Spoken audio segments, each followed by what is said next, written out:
Thanks for watching. Stay updated about breaking news and top stories. Shut up, Lester.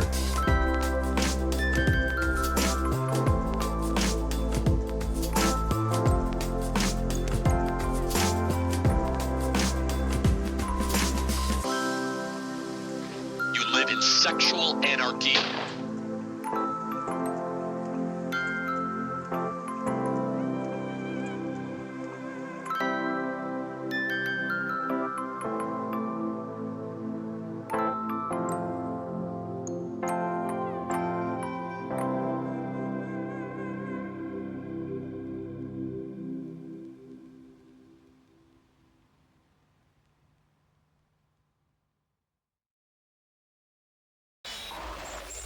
This is the Troll Patrol, live with Justin Freakin. Welcome to the Troll Patrol Live. It's a freaking Saturday. This is a special episode of the Troll Patrol Live. It's our first episode ever on Instagram Live. We're also on TikTok. I finally got access to my TikTok once again. I haven't had access for a little bit. Apparently I'm a bad boy and I broadcast things they shouldn't, they don't allow on the TikTok, let's just say. Because usually during this time, after I welcome you to the show, I would ramble a little bit, I'd say hi to everybody, and I'd smoke a lot of weed. We do that for like the first 10 minutes of the show, and then we find out what that news be doing. I'm introducing the show to those of you on Instagram Live who may not know what's going on. Now, we are broadcasting in vertical on TikTok and Instagram. Only people watching me right now are on vertical. But the horizontal version of the show will go up on the podcast feeds and the YouTube later. So even if no one watches me on TikTok or Instagram right now, the usual audience will eventually get to see the show. So welcome in, everyone. Good evening. I think TikTok people can chat. I don't think Instagram people can chat. So let me go over here and check this out. I should be live on my own channel now. I would think I am live. Pull myself up here, so I should be able to see you people on TikTok on the live. 5 people watching. Hey people. I'm Justin Freakin. We usually find out what that news be doing on Twitch and YouTube. This is our first time on TikTok and Instagram. If you dig the show, give me a follow, give me a like. I've got all kinds of fun stuff that we're going to talk about. If you like news, you've come to the right place. We're going to talk about the Iranian negotiations taking place in Islamabad earlier today. Trump got into a fight with reporters as he left for Mar-a-Lago earlier this afternoon. Conservatives are really mad at the Utah University where Charlie Kirk was bonked? Was kirked? We're going to find out why they're mad. I don't even know. Tyler Robinson, the subject of a lot of consternation on the right. Apparently Fox News says there's some bombshell reporting. An arson suspect said call him Luigi Mangione number 2. Speaking of Luigi, he apparently sent a letter from jail to one Mr. Patrick Bet David, the billionaire that hosts a YouTube show where he proves how stupid he is on an almost daily basis. An executive at Disneyland who is responsible for fireworks. An executive responsible for fireworks at Disneyland has been arrested for murder. You Instagram and TikTok people are going to get updates on stories that I did on the show this past week. A cop ran over a shooting suspect.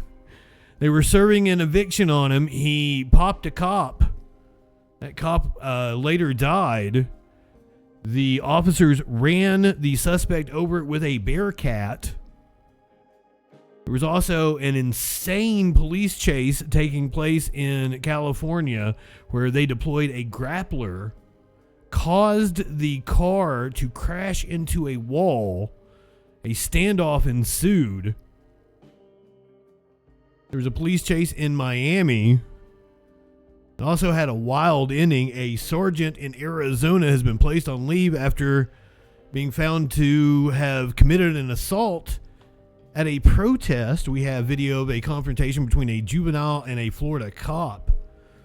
Another video of a cop and a bystander going viral in California. And I got an update on the woman who shimmied out the window of a cop car. All that and a lot freaking more tonight on the Troll Patrol Live. Good evening. This is also a debate show. You can call in 917-830-4359. I'll debate just about anybody on just about anything. So if you've got some bad political opinions, you got some bad musical opinions, call in and debate me, bitch.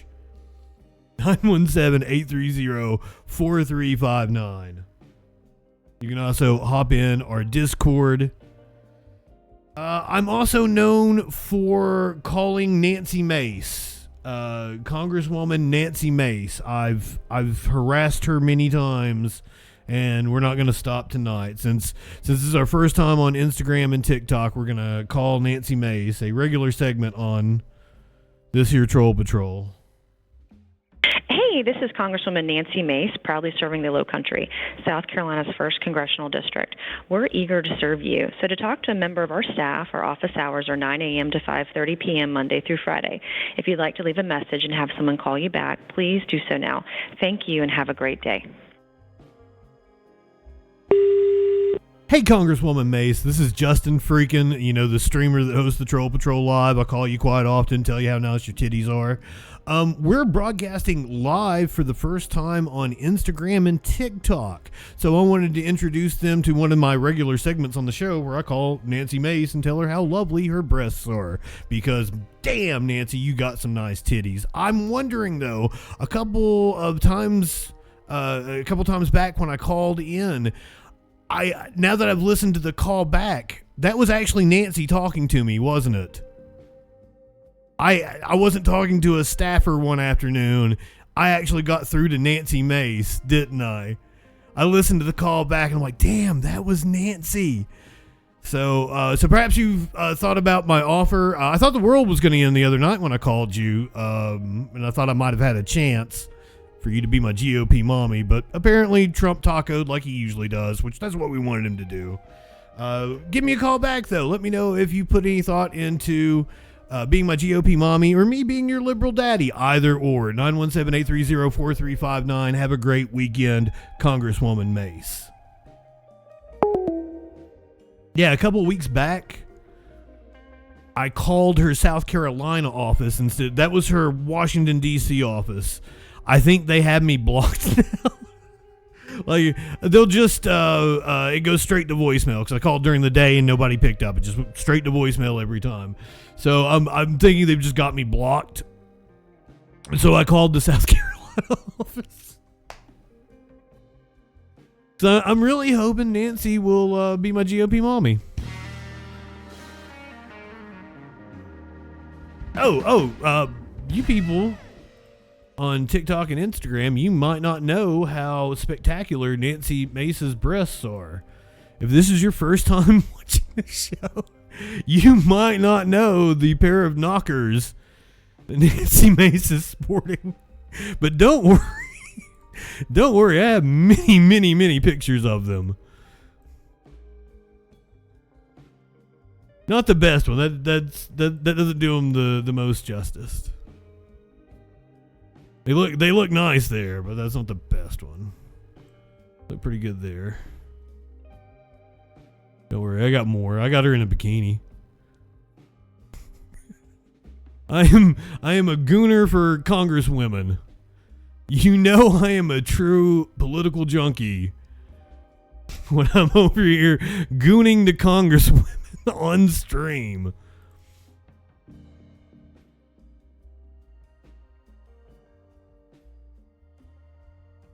Nancy's knockers. Looking nice there. Nice looking knockers, Nancy. I'm a horrible person. I get a lot of people commenting, like, what gives you the right to sexually... I am sexually harassing Nancy Mace. I 100% come out and admit it. Here's the thing, is that Nancy Mace was actually using tax dollars to fund her staff going to Reddit to boost her as the hottest congresswoman. So I feel 100% within my rights to sexually harass Nancy Mace.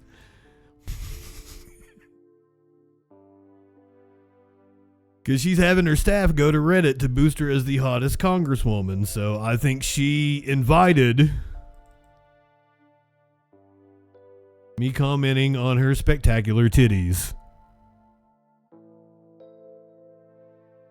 And you're like, God damn, how many pictures of Nancy Mace do you have saved? More. I have more.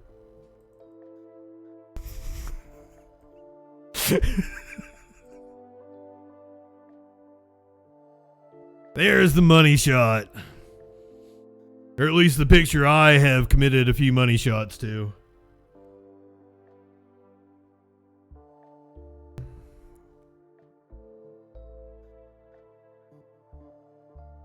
Nancy. Oh my God, they've taken me down off TikTok. And it never tells me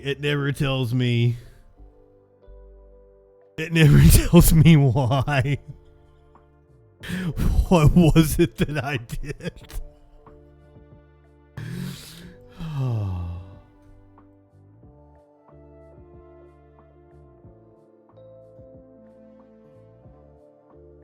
The violation was body exposure and sexualized behaviors.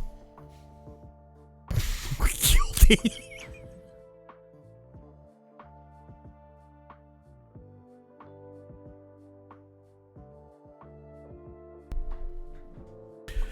Guilty. Oh, shit. That's fucking funny. Okay.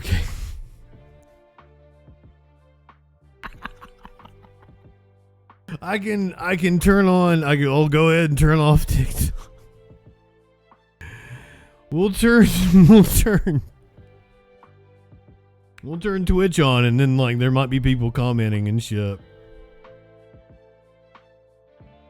So the experiment of going to TikTok lasted a whole nother 13 minutes. That's about how long I lasted on TikTok that time. 13 minutes.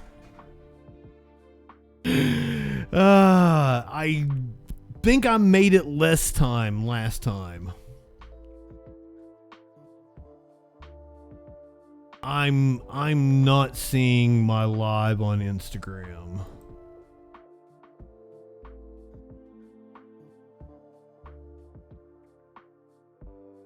I don't know that I'm live on Instagram at the moment.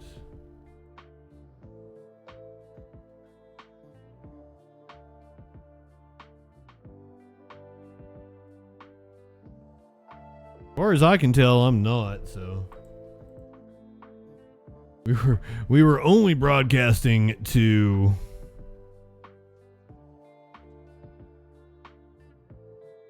people. Oh.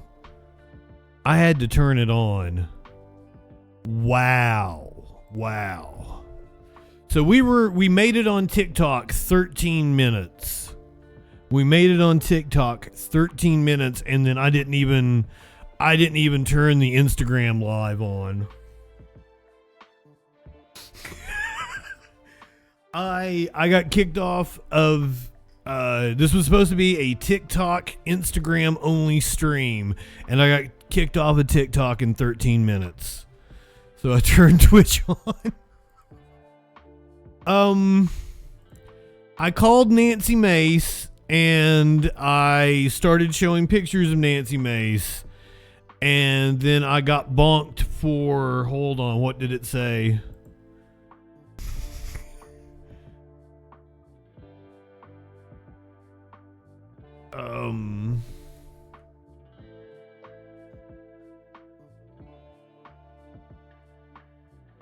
It put it very eloquently why I got suspended. Body exposure and sexualized behaviors. I got buzzed. So here's what I did. I introduced the show. I said who I am. I'm Justin FREAKIN. We find out what that news be doing. This is our first time on Instagram and TikTok. I kind of explained what the show is about. I ran down the stories that we're going to be covering tonight. And then I was like, oh, I'm also known for prank calling Nancy Mace's office. So I went over to the phone screen. I called Nancy Mace. I left her a pleasant voice message.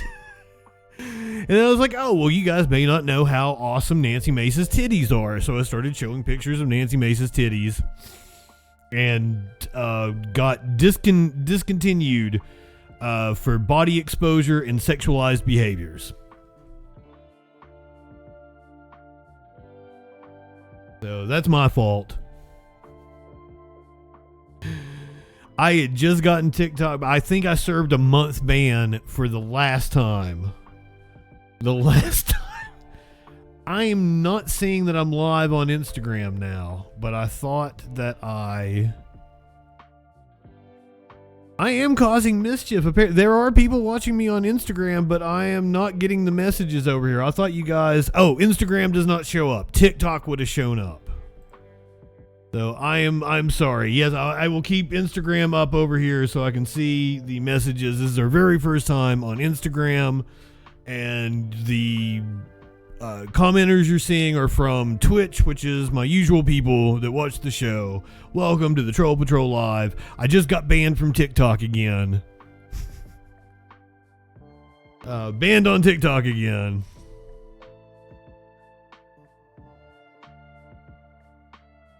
I don't even know how to update the titles. Banned on TikTok. First time on Instagram. I called Nancy Mace's office, and apparently you can't tell Nancy Mace how awesome her titties are on TikTok.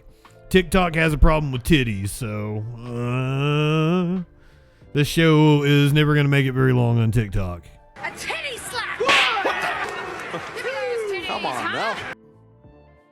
Were you calling me a KKK supporter? What is that supposed to mean? If anyone's seeing Warlord for the first time, he's like the main mod over here, and he's calling me a KKK supporter. Ignore him. He just wants to cause trouble. Anyway, we find out what that news be doing on this show. Media Winch just joined over on Instagram. I got banned on TikTok already. It took me 13 minutes. I don't know if I can smoke on Instagram. I looked it up and it said no, I can't smoke.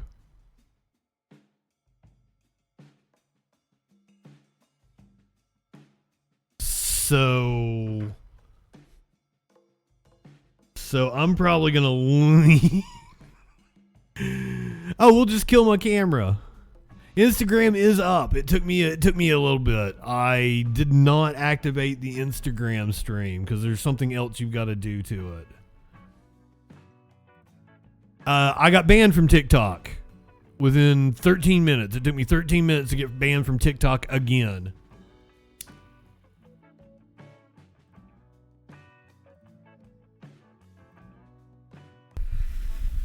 I'm not black.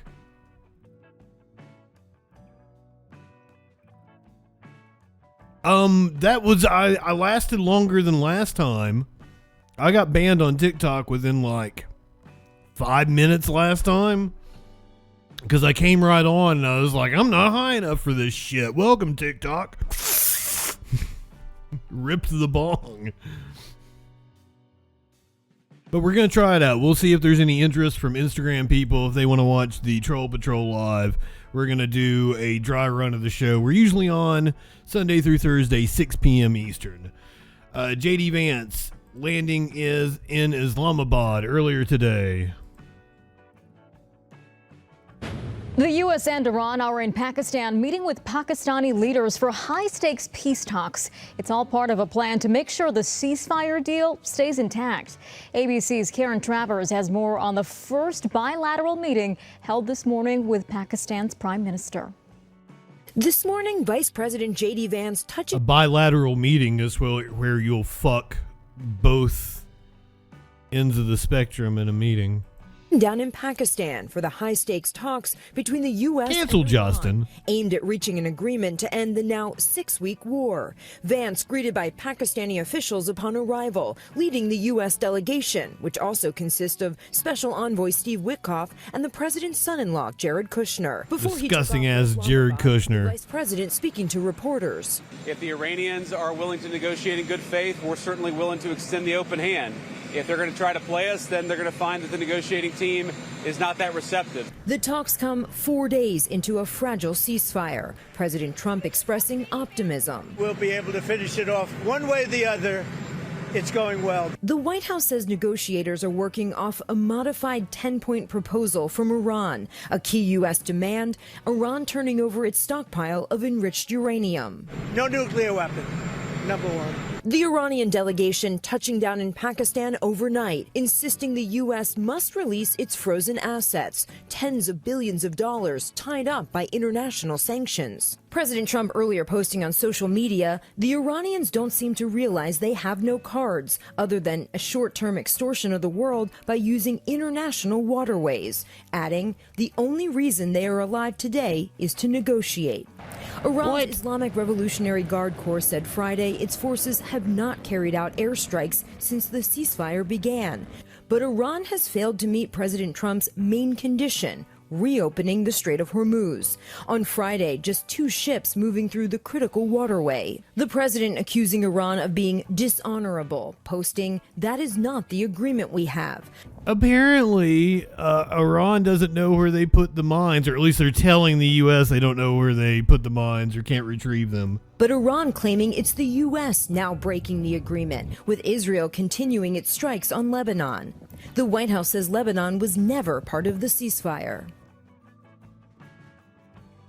But it was when the Pakistani delegation announced it. It was part of the ceasefire. Let's get the update. If you don't like politics, stick with us like 10 minutes and we're going to get to fun crime stories where I'm going to show you car crashes and shootings and death. We're entering the second day of talks in Islamabad. Listen, if I could turn to you, Iran has been pushing to retain control over the Strait of Hormuz, potentially talking about this toll system.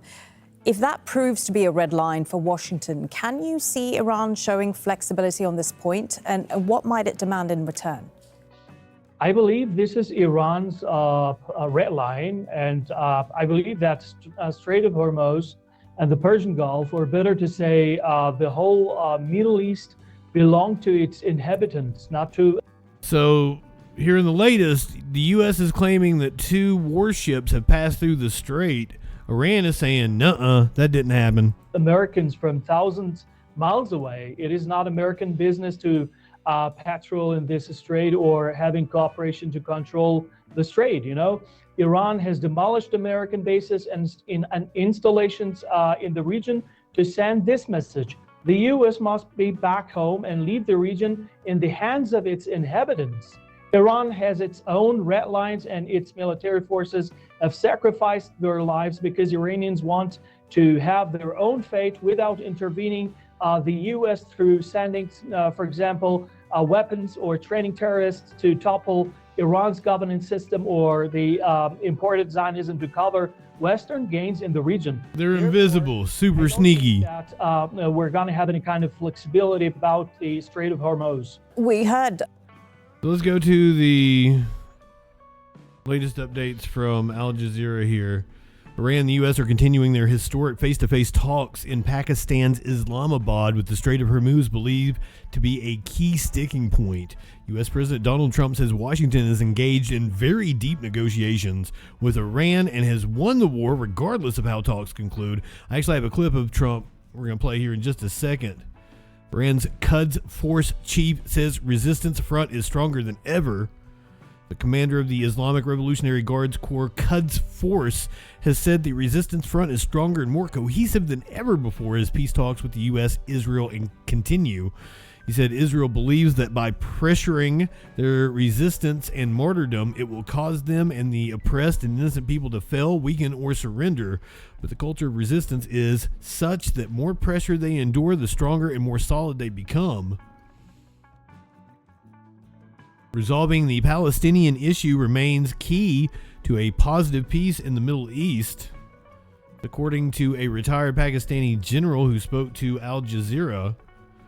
Iran says success in talks depends on good faith of opposing side. You can't talk to Trump in good faith, so good luck with that. Iran-U.S. talks included the Strait of Hormuz, nuclear issue, and war reparations. They are currently busy and in for a long day in Islamabad. So I think they're actually getting underway with talks currently. Oh, I knew not to play Coachella. I was watching last night. I thought about sending out a message and saying that I was going to do Coachella on D Live and Kick.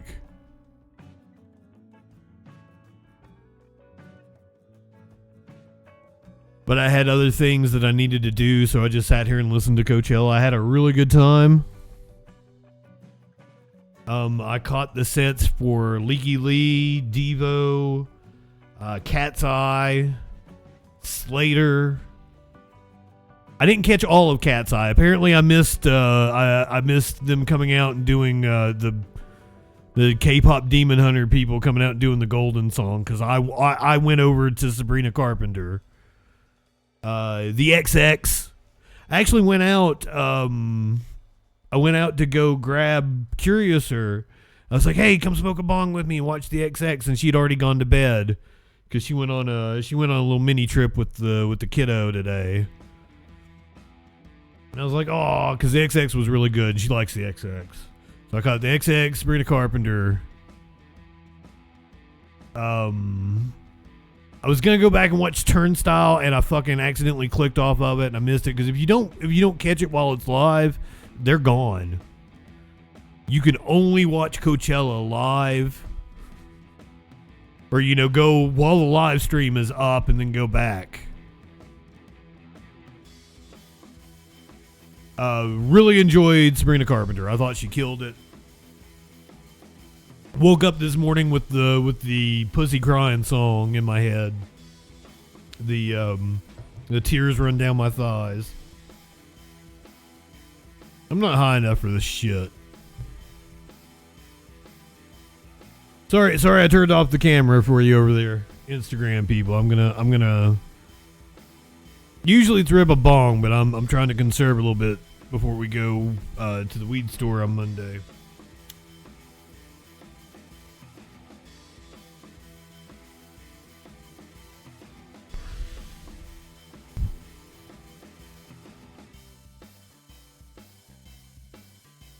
Smoking out one of my little tiny bowls. I got that thing from it was like an online store, and you could order.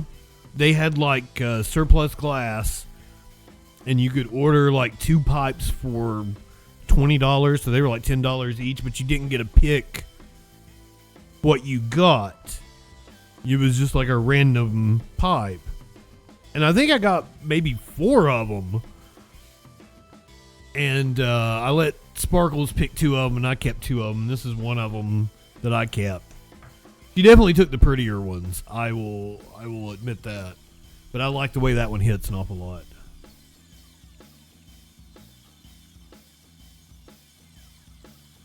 Trump got into it with reporters earlier today as he was leaving the White House for Mar-a-Lago. Trump is getting ready to leave the White House to head for Florida. Let's listen. We win.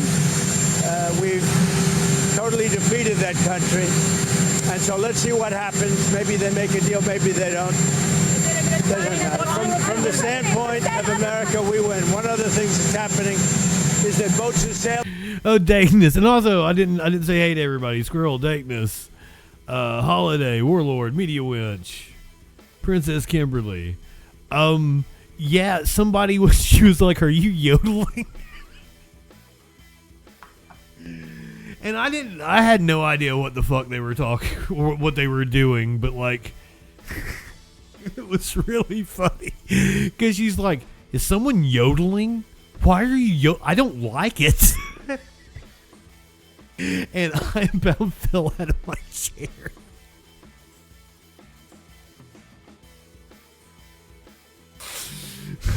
Because she just so matter of factly, I don't like it.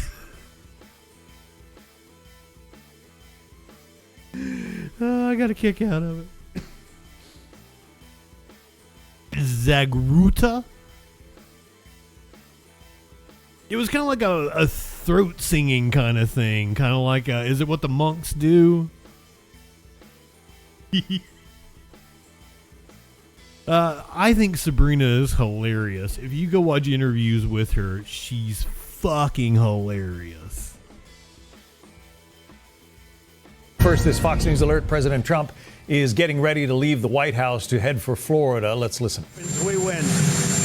We've totally defeated that country. And so let's see what happens. Maybe they make a deal, maybe they don't. From the standpoint of America, we win. One other thing that's happening is that boats are sailing up and heading out to our country. Big, beautiful tankers, and we're loading them up with oil and gas and everything else. And big, beautiful tankers. You guys know what I like to do with big, beautiful tankers, right? I slap them. A titty slap! Come on now. Iran's assets, have you agreed to release Iran's assets in other countries? we're going to see what happens. We're in very deep negotiations with Iran. We win regardless. We've defeated them militarily. They've dropped a couple of water mines. You call them water mines in the boat. We've defeated all of their water boats, too. Their Navy has gone 158 ships. They have 28 water droppers, mine droppers, they call them. All of them are sunk. They probably have a couple of mines in the water. We have minesweepers out there. We're sweeping the strait. I played Minesweeper the other day, and I wasn't very good at it. Make a deal or not makes no difference to me. And the reason is because we've won. Whether you listen to the fake news or not, you know, it's amazing. They're credibility is down to 13%. The media credibility down to 13%. Think of it. We defeated their Navy. We defeated Yeah, because all your friends own the media now. Anti-aircraft. We defeated their radar. We defeated their leaders. Their leaders are all dead. And now all we do is we'll open up the strait, even though we don't use it, because we have a lot of other countries in the world that do use it that are either afraid or weak or cheap. I don't know what it is, but we were not helped by NATO, that I can tell you. Have you read the drop submarine? Iran is listening to your threats about reopening the Strait of Hormuz. How do you know that? Why do you say that? Are they reopening? Why do you say that? You don't know anything. Who are you with? NBC News, Philly Circuit. ABC? NBC. Well, let's fake news. Mr. President. Let me just tell you, we win. She said she was with NBC News. He said she doesn't know anything. That's fake news. No matter what, we've defeated their military. They have no Navy. 158 ships are underwater, undersea. All of their minesweepers and all of their, they call them mine droppers. Can you imagine? A country has 28 mine droppers. You think that's nice? With all of that being said, they're all defeated, by the way. They're all at the bottom of the... I do think that's nice. With all of that, they have no Navy. They have no radar. They have no Air Force. Their leaders are all dead. With Khomeini is gone. For many years he ruled. He's gone. With all of that, let's see what happens. But from my standpoint, I don't care. You don't care. Well, if China does that, China's going to have big problems, okay?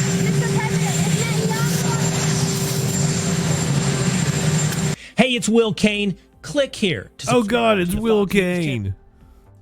I will click off as fast as I can. Shut up, Will Kane.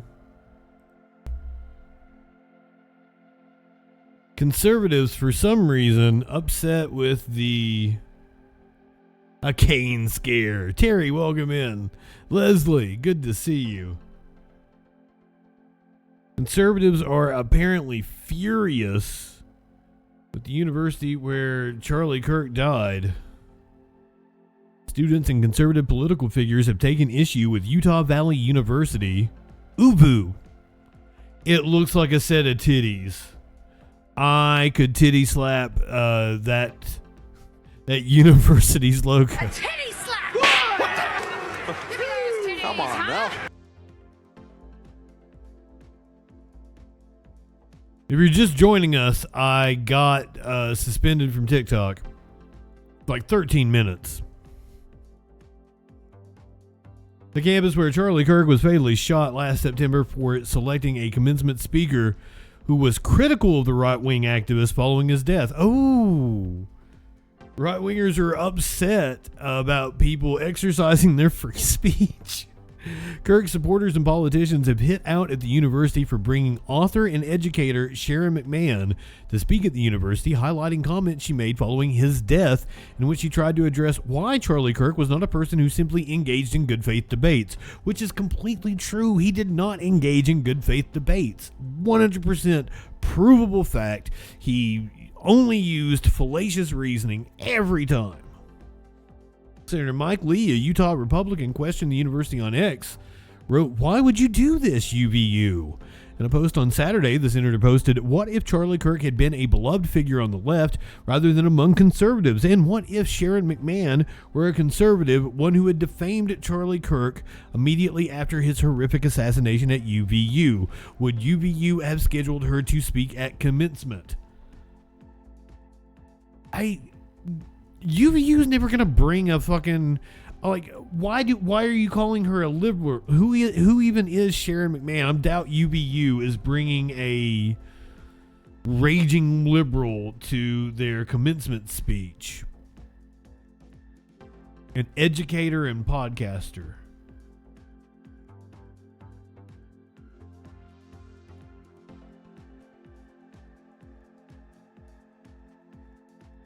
She's like a social media influencer. She's not even a somebody. McMahon taught government and law in public schools in the suburbs of D.C. After years of teaching, she began publishing politics-oriented content to her Instagram September of 2020. You launched your first giving campaign with the goal to raise $1,000 for a family in need. Well, that's nice. You gained media attention for organizing a letter-writing campaign to thank U.S. Capitol custodians cleaning up after the January 6th insurrection. You began hosting a podcast. Here's where it gets interesting. A mix of interviews with notable Americans and narrations shedding light on American history and civics, including topics ranging from prohibition, the civil rights movement, World War II, and the Leo Frank case. Her guests have included Mitt Romney, George Takei, Rainn Wilson, Heather Cox Richardson, Maria Bamford, Ken Burns, and Sarah Botstein. So she seems like a pretty normie person. She's not a raging liberal at all. She seems to be pretty center of the road. So it appears that the university brought her on because she's an educator. Salt Lake County GOP Chair Mike Carey urged students to raise hell with the board chair, although he stressed that this isn't about canceling McMahon.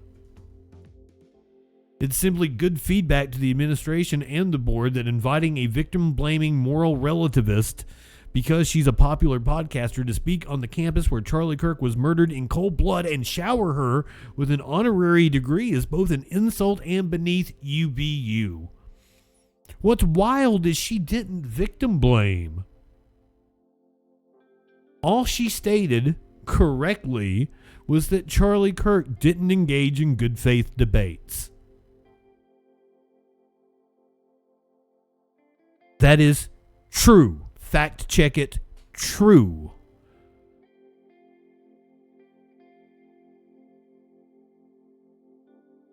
Guess as long as we're talking about Charlie Kirk and his murder, Tyler Robinson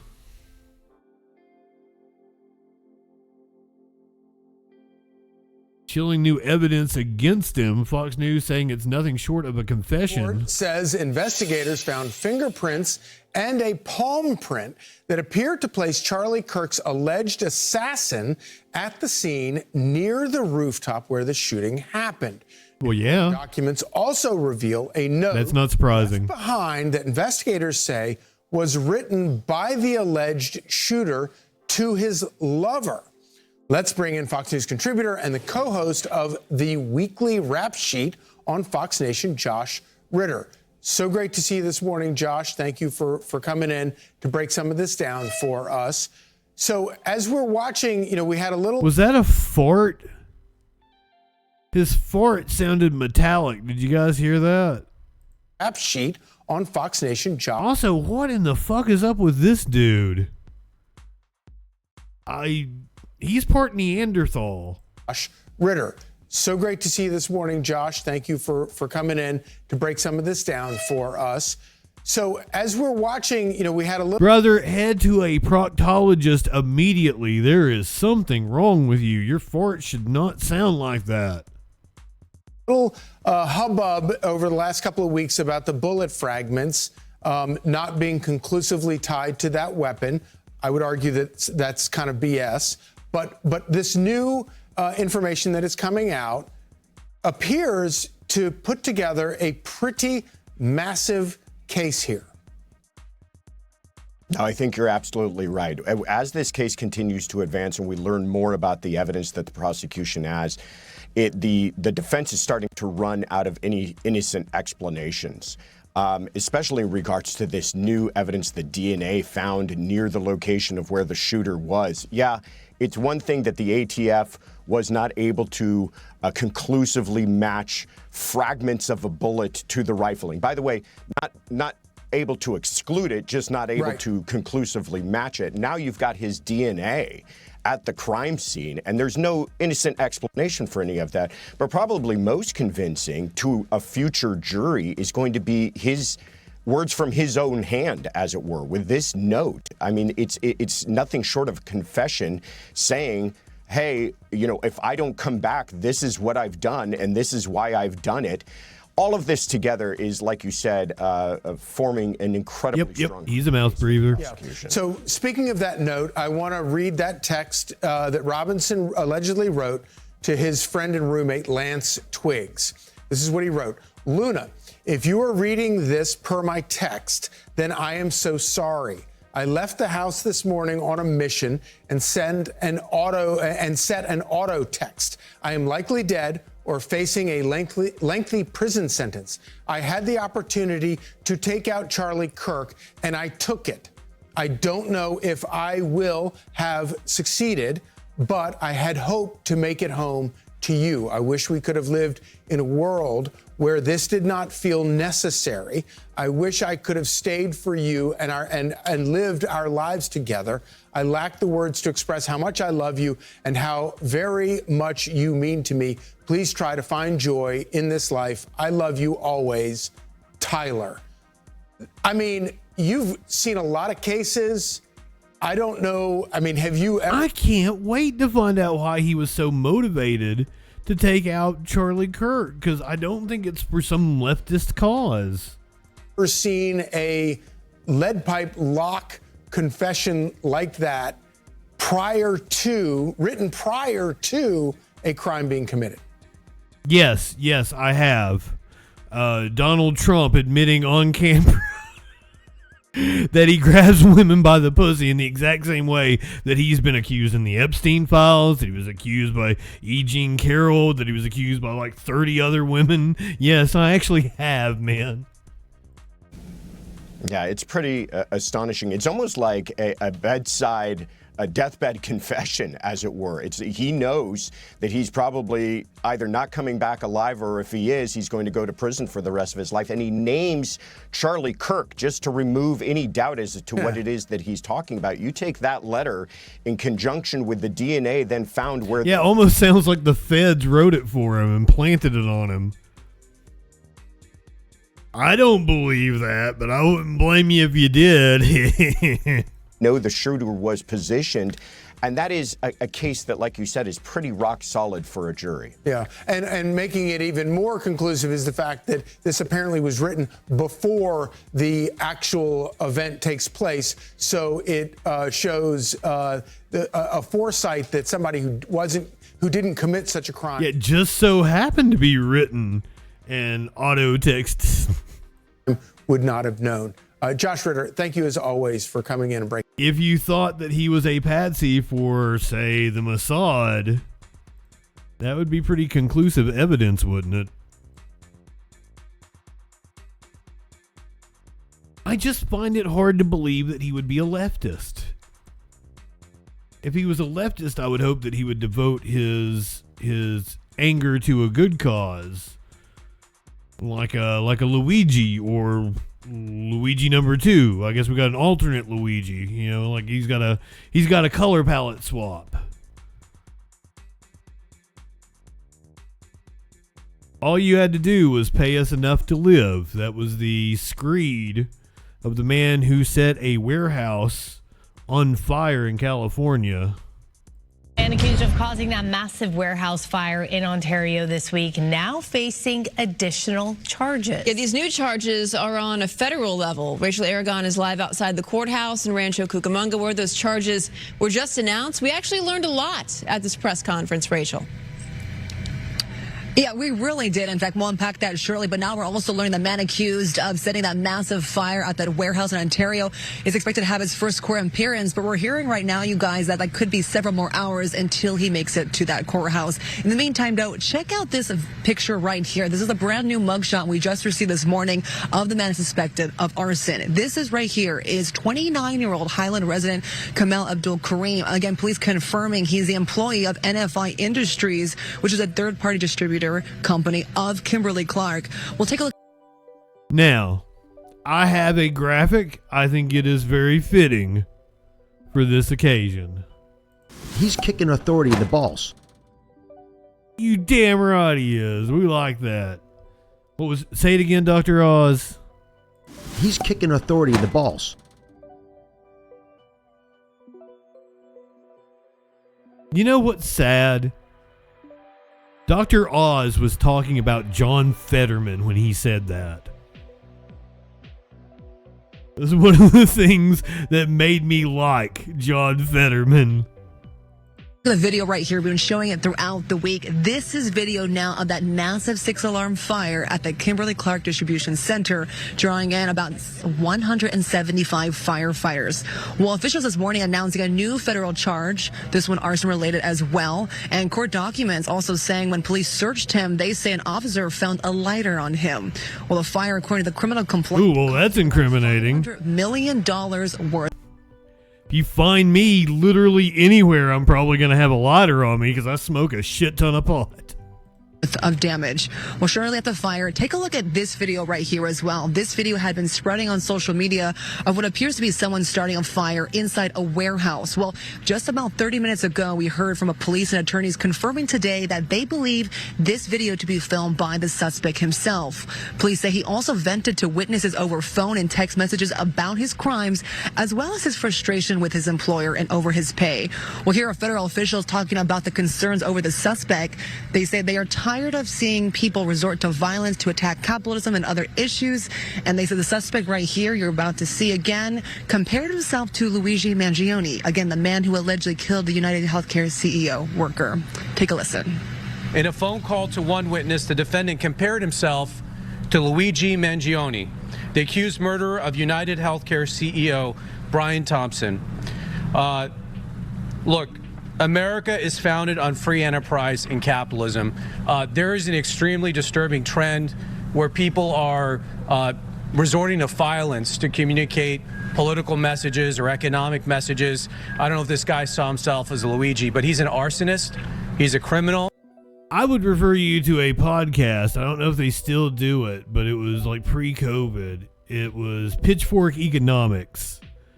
It was an economist and I believe a CEO, and they argued that rich people really need to start acting like the pitchforks are going to come for them, because the pitchforks are coming for them.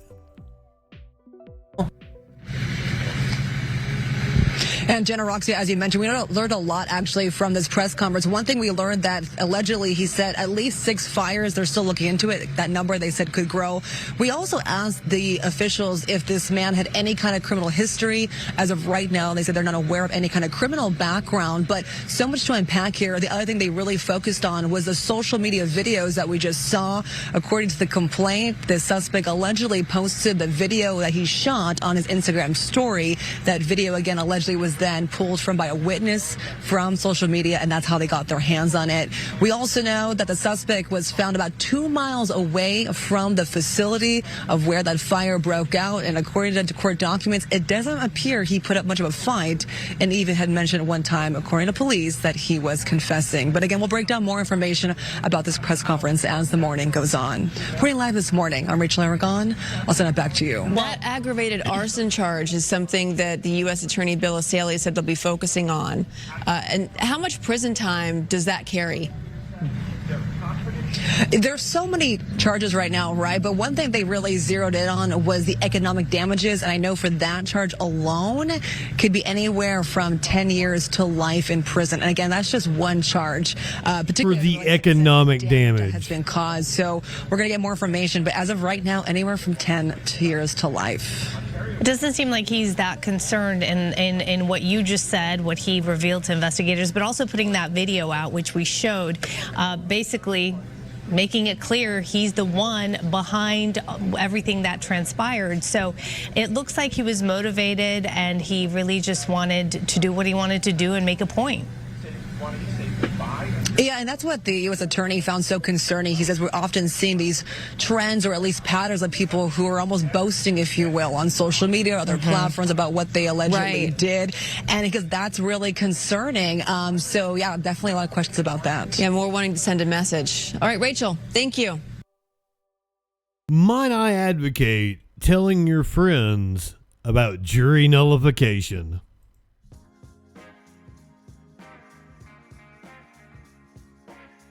You don't have to have all 12 jurors vote not guilty. You just need one. I don't think that there is a jurisdiction in this country where you can put together a pool of 12, 13, have alternate jurors as well, people, where at least one of them isn't gonna vote to not convict Luigi. I don't think that man goes to prison. Mr. Arsonist in California, I don't know. He faces a different set of circumstances, though.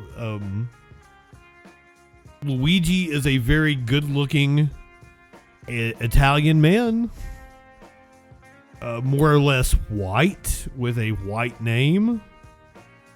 And our arsonist in California, not white name. And that is a deficiency in our legal system. So, Godspeed to you, sir. I hope that you meet the same fate that I'm pretty sure Luigi is going to meet in both the federal and state case. But your name is adds a little bit of adversity to that. Now we're talking about Luigi. He apparently wrote a letter to a man by the name of Patrick Bet David. Now, Patrick Bet David is a billionaire, and he claims he has a letter from Luigi. I don't know if he's doing a bit. I don't know if this is real. PBD not been very relative recently, so I might be falling for something here. But especially because this was posted like 5 days ago and I didn't hear anything about it. So I would think Luigi writing a letter to PBD would be big news. And hopefully the letter reads, "I'm coming for you next once the jury lets me off.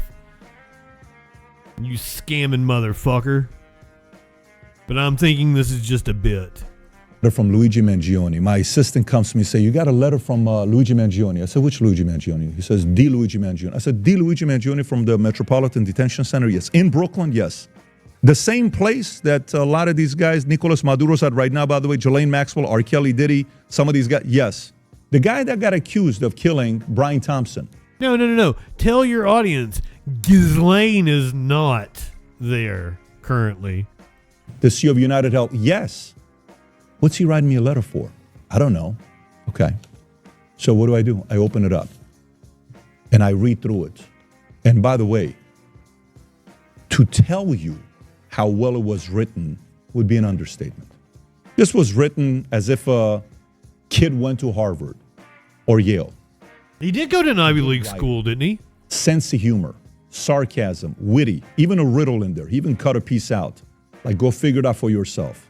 Clips, go watch these clips of these philosophers. You can tell he's very intellectual, deep meaning in the way he's writing his stuff. Oh, I would have bet that he was way smarter than you. Because one day I'm doing a podcast, my phone blows up with a couple hundred messages. "Pat, a viral article is going around right now of Luigi Mangione, who turned 27 years old, writing 27 things he's grateful for. And number 7 is you." I said, "Number 7? I don't have a connection with him." "Yeah, go read it." Number 7, "I'm grateful for Patrick Bet David's book, Your Next 5 Moves." "Really?" "Yes."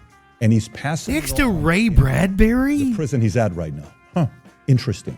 How that book made it there, who knows? But it's there. It's mind-boggling. Here he says, "Pat, out of all the 27 things I wrote that I was grateful for, the one that I got the most hate mail was number 7, Your Next 5 Moves." A lot of girls who are Gen Z were not happy about that. He says, "You have a..." It's a fucking book plug. Problem. He says that in the letter. Anyways, he said a lot of other things. So I sat on it and I said, what do I tell this guy? Do I write back? You know, what level of hope does a person have at 27 years old that is accused of killing the CEO of a company, United Healthcare? And we all know the United Healthcare was known for lowest percentage of paying insurance to their clients, or the, payouts that they're giving. So it's not like they had a good reputation. But to go and allegedly kill that CEO, what do you tell a guy like that in the letter? What do you tell them? So I sat there and I thought about it. I remember being in military and how much letters meant to us. Till today, my teacher from my high school, health and The guidance, smoke in the background. that I met her when I was 14 years old. I'm 47, 33 years old. You know, till today we write. Also, we're interested in the content of the letter. It appears he has moved on from that he is not going to tell us what was in the letter, that he's just using this as a book plug. Letters to each other. Every 3 months I get a letter from her. She's got chickens, she's got this, she's got that. But it took me back to when I was in the military, how valuable our response was. So I wrote a letter back to him, and I sent it yesterday with 6 books to him. So I think those other 6 books, he's got time to read. So I sent him the other 6 books to go through as well. The guy's got a sense of humor, even though he knows what he's done. And you sent 6 books you wrote? On the letter to him. But made me think about something else. How does this apply to you and I? Okay? You and I directly and indirectly. I was a kid back in the days that, you know, I listened to a lot of Tupac. I listened to a lot of Hit 'Em Up. I probably listened to Hit 'Em Up, I don't know, 500 times. That was my workout song. I listened to Eazy-E, Real Mother, You Know What, G's. I listened to RBL Posse. I listened to Rappin' Forte and, you know, Bone Thugs and Harmony. He's got black friends. Guys. I hung out with guys that were, you know, troubled kids. And, you know, I was part of a basketball league that was with Blood and Crip and Black Diamonds and 18th Street and Tunerville and all these guys, TVR. I was in that community. Trying to figure myself out at 14 years old. Parents got a divorce. Life was a little bit interesting. And I went into the military. And so I thought about myself. Luckily, when I'm getting ready to join the military, PBD. Being impressionable and vulnerable, the right people were in my ear. And so it got me to go back and think about a guy I interviewed who was an FBI criminal profiler. This guy would talk to you right after a person killed their wife. He was the first person that interviewed the husband that's accused of killing his wife. Vice versa. Wife accused of killing the husband. He's interviewing the wife to see what happened. What got you to the point of killing your wife? What was it? Was it? Have you met her? Did he remind you? Did she do this? What gets you to a point of killing? And we all read or see these movies or the stories we go through, right? What got you there? And I said, Jim, what makes somebody do this? This is Pat, 22 years of doing this. You know, it comes down to 3 things. I said, what is it? He said, genetics loads the gun. Genetics. Mom and dad loads the gun. He said, he's talking about fucking mom and dad loading the gun. Is your personality aims the gun. But he said life experiences You pulls live the in trigger. sexual anarchy. Life experiences. This guy had back issues. He had certain health problems. His grandpa was a very successful businessman, made a lot of money. He had the trajectory of, he was a valedictorian. This is not a regular kid. He was a valedictorian. Could have been a net positive to society, working, building a business, creating jobs. Here's the thing, PBD. He's probably a more of a net positive to this society than anything else he could have possibly done legally. He's been a net positive to this society. He has made just the fact that United Healthcare like improved their payout rate or whatever it was, their approval rate post the CEO getting shot. Just that alone was far more helpful than anything you've ever done in life, fucker. So maybe getting involved in politics, doing something positive for the world. He did. The brain to do it. He had the genetics to do it. But those life experiences. You were in the U.S. military, you were a net negative. He went on his own, and mother couldn't find him.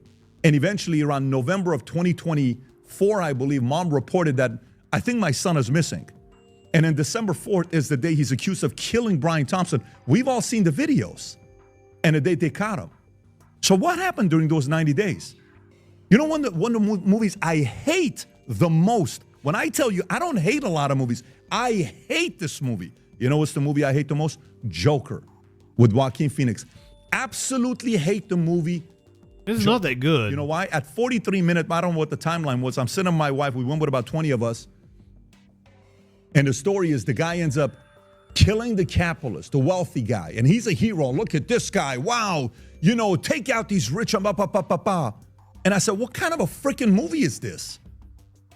How many kids is going to watch this and they're going to be like, you know what? I'm going to be a hero. Let me go take out somebody in power. That could have been him. Luigi Mangione could have watched Joker. Take out the Capitol. It's been a long time since I've seen Joker. It came out, 2018? I don't remember an overt message of go kill a capitalist at all. Doesn't he kill the talk show host? Am I missing something? Am I not remembering a scene? Like, he's like abusive to his mom, and then he's on the talk show and he kills the talk show host. The talk show host a capitalist? While he's away with somebody else and somebody's in his ear, you know what, look what they're doing and what happened with you with insurance and this is not fair and blah, blah, blah, blah, blah. And all of a sudden you're like, I am right and the system is wrong. And when you get to that point. Also, I always thought everything that happened after that point wasn't like that didn't actually happen, but I think somebody told me I was wrong on that. I always thought him being taken to jail was like his own imagination of what was going on, but apparently it literally happened according to the second movie. It's a very dangerous place to be because you're almost giving yourself permission to justify doing something crazy like this. Pat, I still don't get it. How does this apply to me? Do you have kids? Do you have a son? Do you have a daughter? Do you have this video was pointless. Do you have a cousin? Are you 17 years old watching this? You're impressionable. When you're at the lowest in life, and we will be. If you're 17 years old, why the fuck are you watching Patrick Bet David? We will be. When you're at the lowest, dude, you better guard who you listen to and what you watch and what you read. I don't care if you're 14. I don't care if you're 44. I don't care if you're 64. This is our entire life. This thing's not easy. This thing's tough. But we are also the luckiest people alive to witness what we have today. And as tough as life is, it isn't as tough as it was 200 years ago or 800 years ago or 1,200 years ago. It's a lot easier today than it was back in the days. Lifestyle is a lot better today. AC wasn't around 140, 150 years ago. You're probably in an AC place right now watching this video. Probably have access to food. I'm in an AC place. In the world. You probably are watching this on it. We are so lucky. Think about the perspective. But you're a billionaire. When I was writing the letter, I'm like, talking to people you're scamming out of money. This could have been a friend of mine. I lost a friend when I was younger. Till today, I think about him all the time. This is someone's friend. This is someone's son. This is someone's cousin. This is someone's grandson. Luigi. Someone got to him at 25, 26 years old that made him believe this is the right thing to do. What was the third one? Experiences does what? Pulls the trigger. I don't know. So, you know, what I would take from the message if I'm you is, morals. I promise you, this either made you think about you or it made you think about somebody else. Made me think you're stupid. Make a list of 2 or 3 different people right now and just send them an audio message and lift them up. Lift them up. Just send a message and say, hey, I just want to let you know, I believe in you. It's all going to be fine. Share scripture with them. Encouraging message. Something that could lift them up. You would be amazed how many times we just need a message like, wait, where did this come? Don't even tell them what inspired you want to send this to them. Just tell them. Tell her. You would be amazed how much of an impact you can have on 3 people today. That's it. So imagine if 1 million of us do this. We positively impacted 3 million people today. What does that do? A lot. Sometimes that's all we need. But Trump tells me he's going to be watching this from prison. You know why? Because he watches a podcast with others from prison because he talked about the other crew. This was just a promo for his podcast and his books. I know he watches the content because somehow, some way, they have access to the stuff that we talk about here. Having said that, my body's hot right now just thinking about this message that I shared with you because this was a heavy message. This is a little bit more than just motivational. Let's go out there and do something big with our lives, right? No, this is heavy. A lot of people are dealing with the wrong people being in there. So that's where the smoke's coming from. We prevent them. PBD's running hot. A story that we read about in the paper. If you got value out of this message, especially the 51% of you that consume our content. Oh, I was totally value-tained. Take a moment if you can and subscribe to the channel. And if you've never seen my interview with Kobe Bryant, one of the most mentally tough people you can study nonstop. You can watch this interview and over and over. No, I'd go watch any time that Sam Cedar has been Watch on. the interview with Kobe Bryant. Take care, everybody. God bless. Bye-bye. Clinically is so hard with value. He told me to call 3 people, spread some love and positivity. Hey, this is Congresswoman Nancy Mace, proudly serving the Low Country, South Carolina's 1st Congressional District. We're eager to serve you. So to talk to a member of our staff, our office hours are 9 a.m. to 5:30 p.m. Monday through Friday. If you'd like to leave a message and have someone call you back, please do so now. Thank you and have a great day. Hey Nancy, it's Justin Freakin again. I know you already called you tonight, but I was inspired to spread some positivity. So I just wanted to tell you, I hope you succeed. I hope you're doing well. I know you're out there looking good, and those titties are nice and perky here on a Saturday night. Hope you're getting some ass, getting some action, having a good weekend. Have a good one, Nancy. Talk to you soon.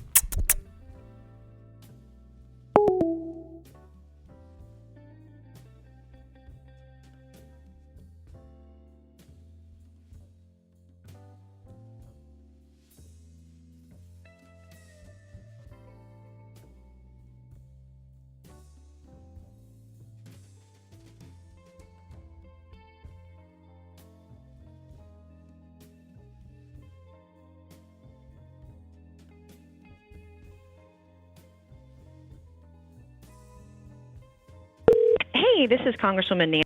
Oh, I thought I was calling Joni.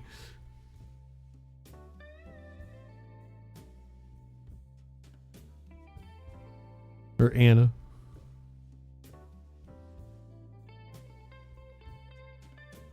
Nope, that's Nancy.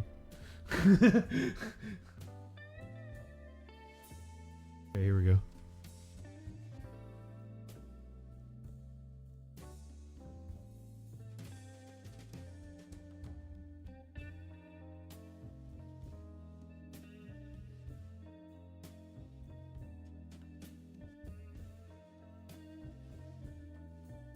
They're not picking up.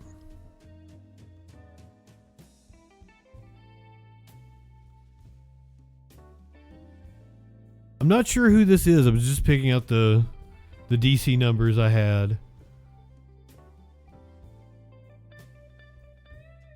Would have thought it was Anna Polina Luna.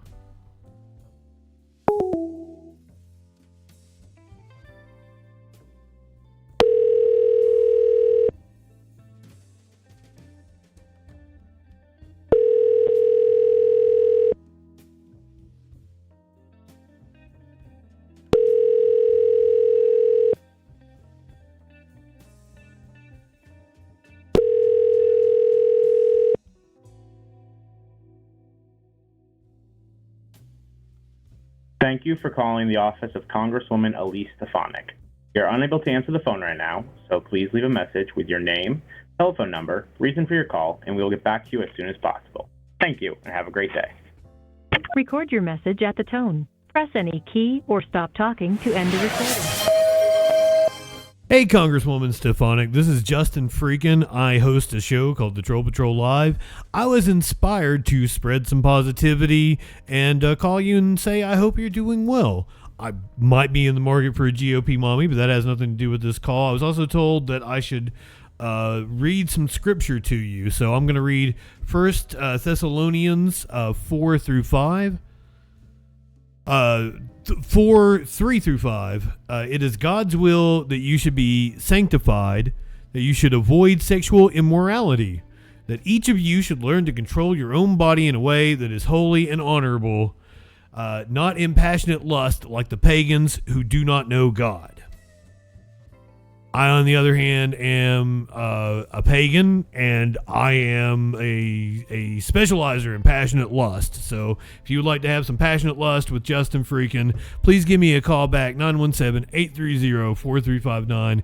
We would love to talk to you. Thank you, Congresswoman Stefanik. Have a fantastic weekend.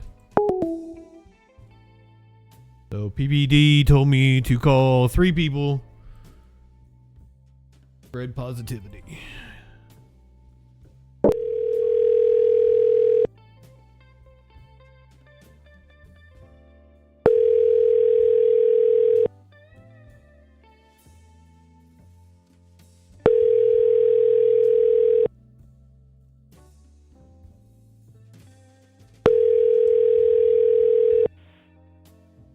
have reached the office of Senator Joni Ernst. Please leave a message. Record your message at the tone. When you are finished, hang up or press pound for more options. Hey, Senator Ernst, it's Justin Freakin. I know it's been a little bit since I've called you. I've kind of been hung up on Nancy Mace and her nice-ass titties, and you're leaving the Senate, and I'm sad over it, and I'm going to miss not seeing you, but I was moved to call and spread some positivity, so I just wanted to say I hope you're doing well, having a fantastic weekend. I'm really going to miss seeing you in the Senate.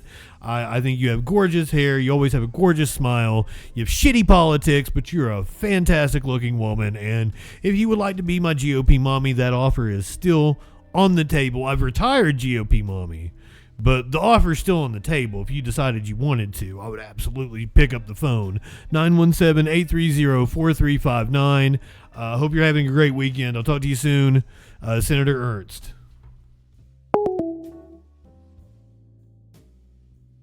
So we called 3 people and spread positivity, just like PBD told us to. Welcome in, friends. 1011, T-minus, Big Ben, clinically, stickers, Liddy Bruz, Terry. Anybody else I've missed? Silent. Good to see you guys. I've been on a roll. Sorry. Anonymously. I don't think I told you good evening. Sports cards. Welcome. My plan was to do an entire show. I had Troll Patrol ready to go, special Saturday night show. Sacramento Studios, welcome in. Thank you for being a freaking follower. So I was just going to do TikTok and Instagram tonight. This was going to be my first stream on TikTok and Instagram. Well, first stream on Instagram, first stream back on TikTok since I got suspended.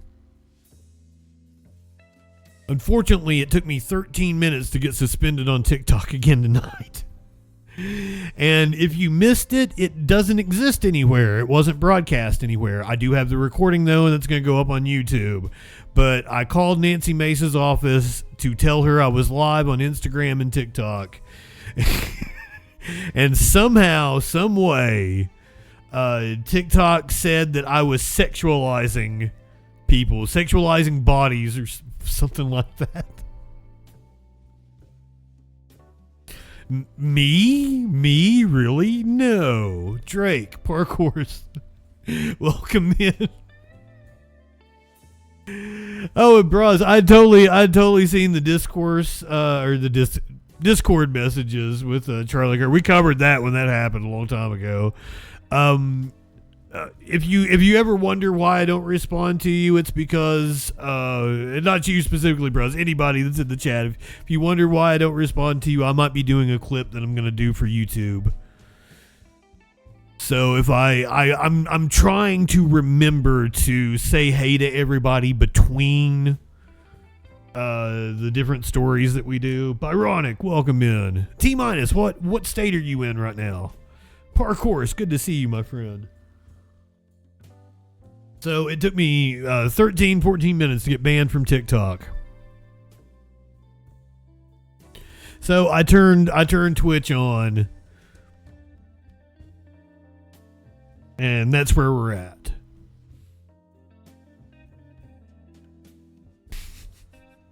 So welcome in, everyone. This is a special Drake. I didn't tell you good evening. Welcome, friend. You weren't here this week. We had numerous car chases in California. So many car chases in California. We've got one that I'm going to cover the big ones that we watched this week. I've got updates on both the grappler where they crashed the car and the one where they ran over the suspect with the Bearcat. That wasn't a chase. They were serving an eviction notice and then ended up running over the dude with a Bearcat. But we have a police chase that took place in Miami, and I've got that for you. And it was apparently wild. So we're going to go into the crime portion of the show. The clip is up on YouTube, Big Ben, if you want the condensed version. I will say, though, usually the teaser is the stuff that appears in the rest of the video, but this time the teaser was from the live stream, and then the rest of the video was the update. So you get all the information of what happened with the Bearcat. But like I had cut up the live stream to be a TikTok on its own, and then I put that as the teaser for the video, but the rest of the video is I'm wearing a different bandana and everything. I'm not high enough for this shit. Can I get more high? I'm going to turn off the camera on Instagram. I don't know if I can smoke pot on Instagram. Hey, if there's anybody watching on Instagram right now, if you're familiar with Instagram Lives, will you tell me? Have you seen people smoke pot on Instagram Live? Am I banned on Instagram? Did I go down on Instagram?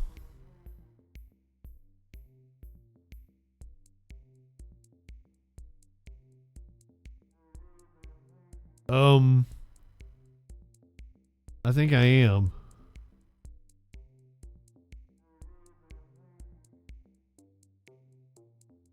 I had no idea.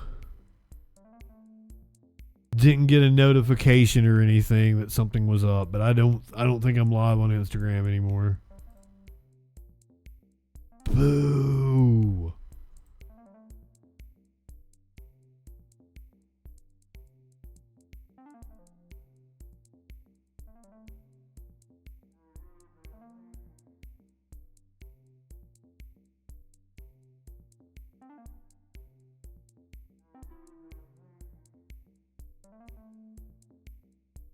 What in the fuck? What in the fuck could I have possibly done that would have got me taken off Instagram?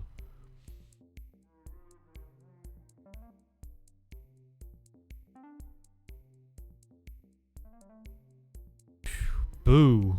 I'm going to turn Kick on, I guess. So my first ever TikTok Instagram stream is going to end on Twitch and Kick.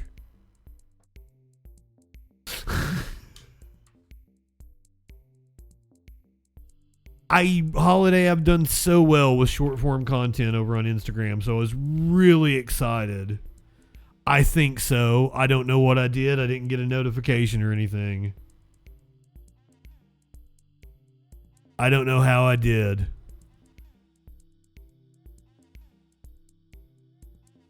Let me check my email and see if they gave me an update.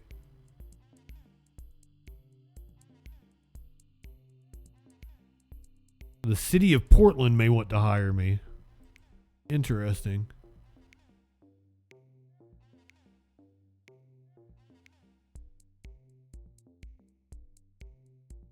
It doesn't say. I didn't get a notification that I violated anything.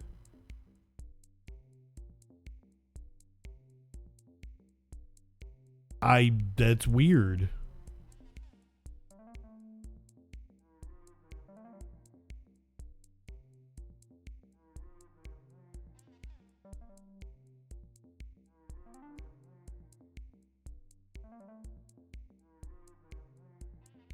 It tells me that I can still go live.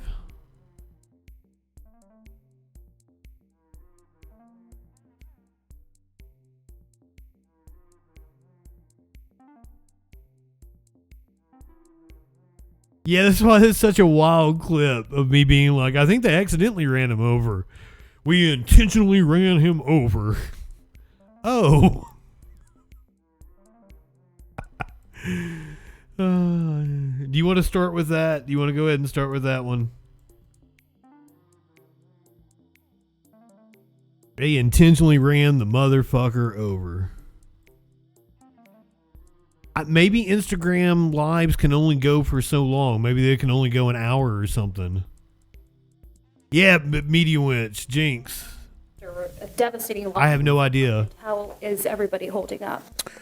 Well, I mean, we train for situations like this. And so the hard part is the grieving. Oh, I am pretty sure that this guy has some sort of speech impediment because he said everything wrong, including the name of his police department. He called it the Kern Police Department. And it is the Tulane Police Department, Tulane Sheriff's Department. Yeah, I wasn't anywhere near 4 hours. I hit an hour. It seemed to go off in like an hour. But this dude cannot speak. I mean, not to hold it against him. You don't have to be able to speak to be a cop. Sheriff, it's a day after a devastating loss to this department. How is everybody holding up? Well, I mean, we train for situations like this. And so the hard part is the grieving. The halls. Oh, light one up, tip one back, motherfuckers. There's not I hit the wrong one. Energized chatter in the room. You can tell people. I'm going to give you the blowjob of your life. Then I want you inside of me. I meant to say we're going to get Willie Nelson high. You're Willie Nelson high. You're smoking some of the best dope God ever put breath in.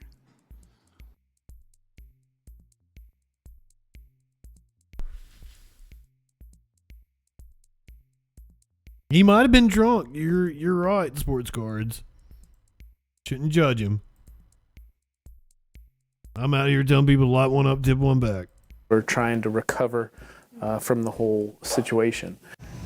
We continue our relentless coverage tonight on the shooting that led to the death of Thur County Detective Randy Hoppert. Tonight, Fox 26 News reporter Myra Franco spoke with neighbors in the area where all of this unfolded. Tulare. He said Kern County. I kid you not, because I like to have all the details in the clips that I put on TikTok. He says Kern County, and I had to go and correct it in the captions I made. She also one-on-one with Sheriff Boudreau and shows the damage left behind at the house where the shooter was taken down. All of this paints a picture of the chaos that took place here yesterday between deputies. Yeah, this is what we're seeing for the first time now, at least on my stream. Here on the property, as well as the neighbors. You can even see gunfire went through their window. Now, photojournalist Ronnie is going to walk with me here on the back side of the property and the side to kind of show you the mess here left behind, as well as you can see side of the building is now covered with plywood, as well as the front. Now, right to the left of me is where Sheriff Boudreau tells me the shooter took his last breath. They were shot at. There's bullet holes through the windshield.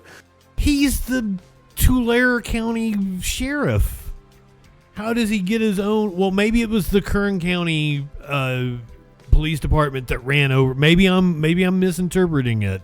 Maybe the Bearcat belonged to the Kern County Sheriff's Department, and they were using it because that was what he was attributing to the Kern County. So maybe I'm wrong on that, and I'm busting his balls over something he didn't do wrong. The mirror is blown off. There's glass and shrapnel everywhere. Our patrol vehicles out there with the doors are hit. It was chaos out there. Tulare County Sheriff Mike Boudreau vividly describes the moments a chaotic standoff with David Morales came to an end. He says overhead eyes gave deputies a heads up to where he was as Morales was moving and hiding between several homes. You'll see a wood fence, that you can lift a gate and walk through kind of thing. We're all very familiar with that. We tore all that down, making way for the vehicle to get in behind the side of the house and around the back. This moment is when one of the deputies made the decision to end the threat. He was hiding under brush and setting himself up in a prone position with that rifle. He had exited the home with a rifle. As he's laying there, one of the vehicles was able to manipulate through some structure and get around behind the building and approach where he was prone. As the vehicle approached, the suspect began firing shots into and at the tactical vehicle, striking the windshield area of where the driver is. At that point, the driver made the decision to take out that threat, and he ran over the top of him and killed him. For neighbors, the scene was terrifying. Like, oh my God, this guy's helping house. So it's very, very scary, very dangerous time. He lives about 4 blocks away. His daughter was home when all of this was happening. My anxiety was through the roof, and I knew I couldn't really do anything about it because law enforcement are professional and they know how to handle these things. I just felt so helpless. Others hid inside, hearing gunfire all around them. It kind of seemed like it was moving around, traveling around. Still in shock that something like this was happening in their community. For something like this to happen, especially from like a neighbor who, these guys probably know him, and so it's just crazy to think that a neighbor that you have that you've been around for so long could have the potential to do something like that. And for you, what's the most shocking thing out of this whole case? Him. There's not this I hate police officers vengeance on social media. He's not an activist. He's not a mental health patient. He's not a drug user. He doesn't have a history of violence. He hasn't been arrested. It's just, you were trying to evict him from his home. Look, you shot and killed another human being, and we're not sure what exactly was your motive. Which is why you were trying to evict him from his home. Have no idea what the motive could have been. so many are still trying to make sense of it all. Tragedy. That's terrible. You know, of course, my thoughts immediately go out to the family of the deputy, and then also the family to the man that did this. It's just tragedy on both sides of that spectrum. In Porterville, Myra Franco, Fox 26 News. Now, Peterson, who you heard from in Myra's story, says the first person he thought of when he learned that there was a shooter in the area was Morales. And this is why. So he told Myra that about 10 days earlier, he had a disturbing encounter with him while in the neighborhood involving loose dogs. Peterson, the neighbor, says Morales asked him if the dogs were his. He said no, and then he says Morales pulled out a gun and fired at the dogs. And now to tonight's fuck that dude, then. Providing you some of that context, we reached out to Kern County Sheriff Donnie Youngblood to pose this question: is it within the department's use of force policy to use a vehicle as a deadly force? Probably. Well, the sheriff says it was his deputy who ran over David Morales, and here is what the sheriff told us tonight. I have not read the use of force policy in relation to that, but I can tell you, when use of force, deadly force, is used to stop a threat to save your life, all bets are off. The Tulare County Sheriff's Office is now urging the public to beware of scammers taking advantage of Deputy Hubbard's death. Sheriff Boudreau says fake GoFundMe pages like this one are circulating online, claiming to raise money for the family of the fallen deputy. Why didn't I think of that? Pages are not authorized, and the family is not receiving any of the money. The sheriff is urging the public to not donate to these pages. Instead, the Tulare County Deputy Sheriff's Association set up the only verified donation page to support Deputy Look at this Hubbard's stupid family. fuck. If you'd like to show your support and learn more, you can head to our website. That's kmph.com. We have the correct link for you to donate to.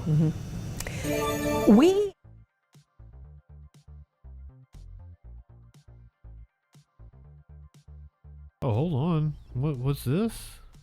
We now have new information tonight about the man who shot two correctional officers at the Fresno County Jail. Oh, this is a different story. 2016. The California Department of Corrections and Rehabilitation says Thong Vang died on March 1st while in prison Thong. Creek Prison in Ione in Amador County. He was convicted of shooting officers and in the lobby of the jail on September 6, 2016. These are the two officers you see on the screen, one of which was left paralyzed and died in 2021 from complications. And Officer Davila on the right you see survived, however, has severe and lasting injuries. Now, Vang was found guilty on April 27, 2018 and sentenced to 112 years to life. His cause of death in prison has not yet been released. We do have Well, the cops probably took him out. They were just waiting for the right time.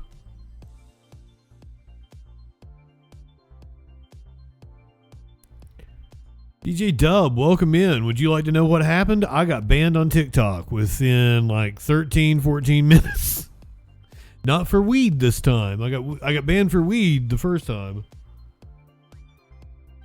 She could be my COP mommy. Fuzzy Simba, welcome in. Hold on, let me make sure that I'm gonna put it up on YouTube as a clip because it's pretty funny. I'll tell you. Give me 1 second.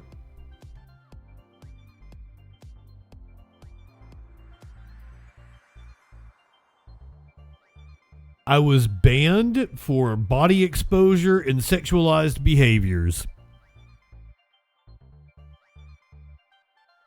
The only thing I had done was call Nancy Mace's office.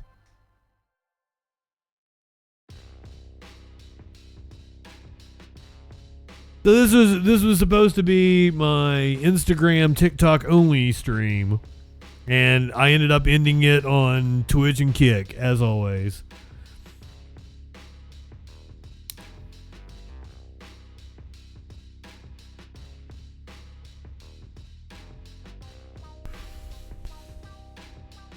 I kind of don't want to keep doing the news. Do you guys want me to keep doing the news?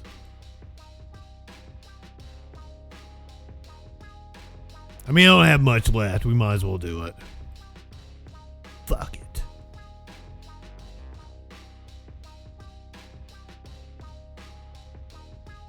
Ah, God damn it.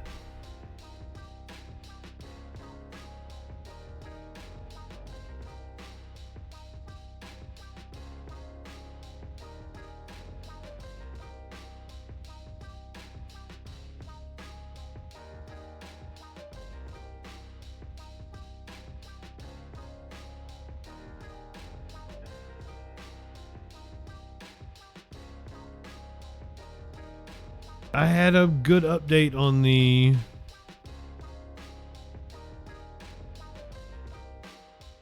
crash and standoff that we covered the other day.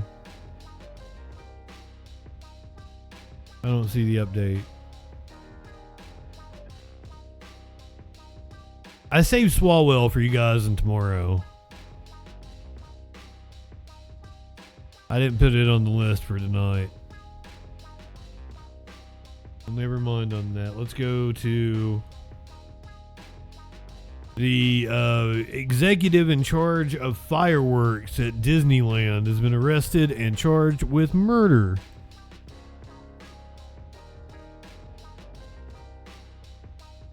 I hope whoever he killed went out with a bang. Imagine getting arrested in the most magical place on earth. That's exactly what just happened to this man. Yeah, his trip to Disney World took a detour to jail because of a crime on the other side of the country. Kenneth Chi is the CEO of a fireworks company. He's facing murder charges. Noble Newman, welcome in. Explosion that killed 7 people. Thank you for being a freaking follower. Fox 35 Stephanie Buffamonte is joining us live now. So Stephanie, he's accused of having ties He's to boofing what? Pyrotechnics network. Luann, that is correct, and that is why he is sitting in the Orange County Jail this evening for those crimes he's accused of committing in California. Now, like you mentioned, he was arrested in Walt Disney World. We heard from the district attorney in California. He said when there are multiple indictments, they want to make those arrests at the same time so no one runs, even if that's when someone's on vacation. All right, sir, you're here today for first appearance. You have a fugitive from justice arrest warrant out of Yolo, California, and you have a bond on that case. The extradition team should come to see you in about a week, okay? Copy. According to the affidavit, Kenneth Chi was arrested at Hollywood Studios on a fugitive warrant Thursday. He's facing 7 counts of murder in connection to this fireworks explosion that killed 7 people in California last July. Several people were indicted for the murders, including Chi.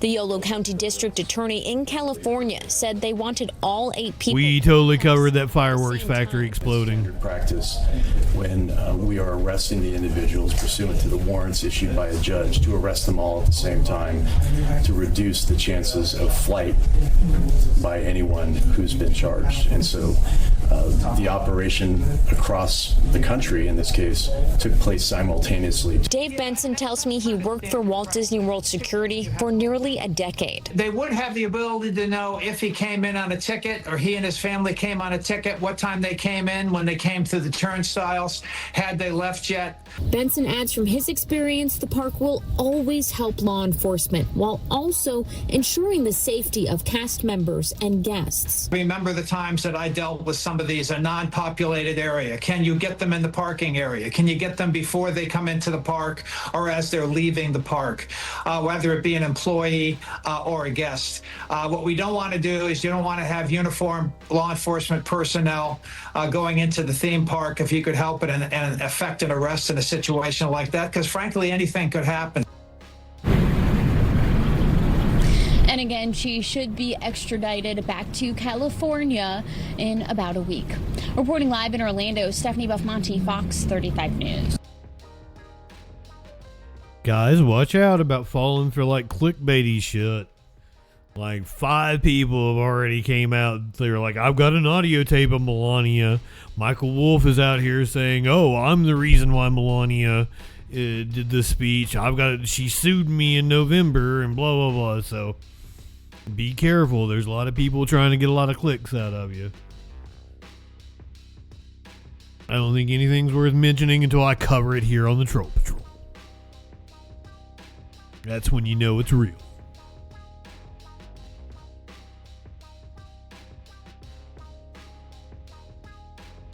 We got a little short police chase here, and this one's for Drake because it didn't take place in California.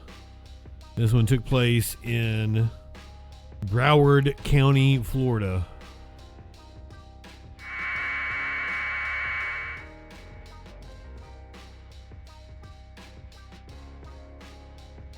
This is just the raw video of the chase.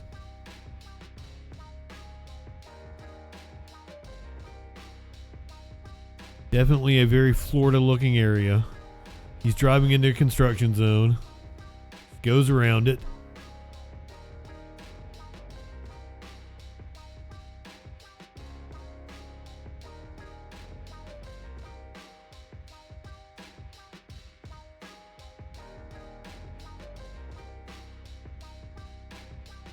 Took a wide berth on that one, hit the curb.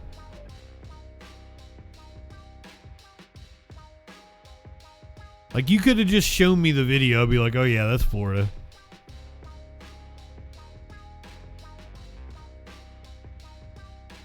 I can smell this video.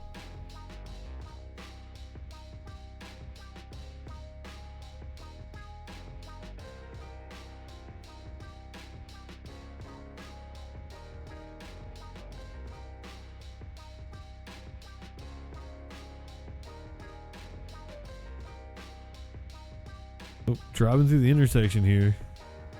Did not yield to traffic. We got an undercover trying to do a pit. Now we've got a black and white going in front of the undercover. That was a civilian, I'm pretty sure. I'm hoping this truck is an undercover, but it's Florida, so who fucking knows? It could be a bystander just like, I won't get in on this. You never fucking know. Excellent. Excellent maneuvering.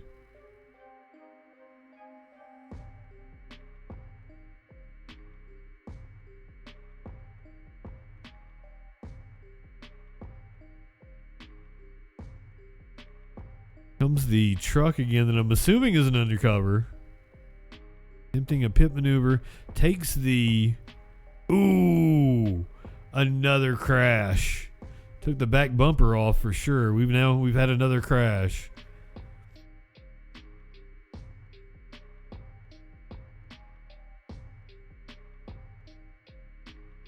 I don't think this one was near as bad as the one we saw in California. Their foot is still on the pedal.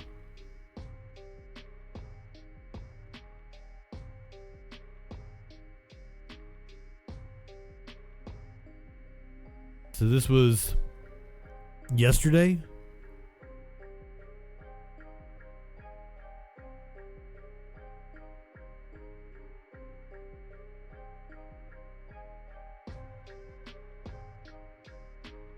The door is open. The driver appears to be surrendering. Possibly?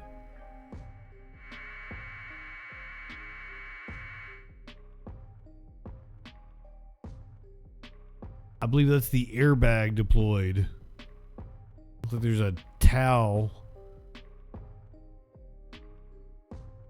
He's presenting his hands. He's giving up.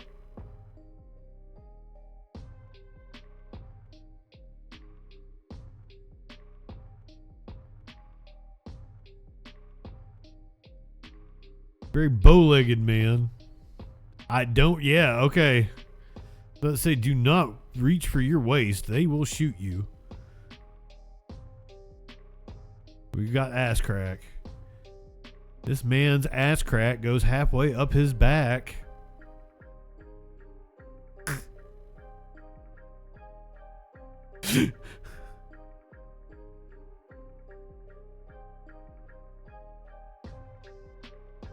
And into custody.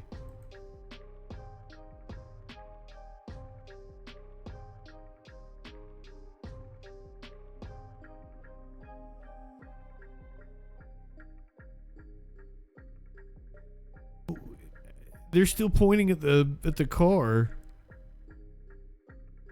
I guess that's protocol because it hasn't been cleared yet.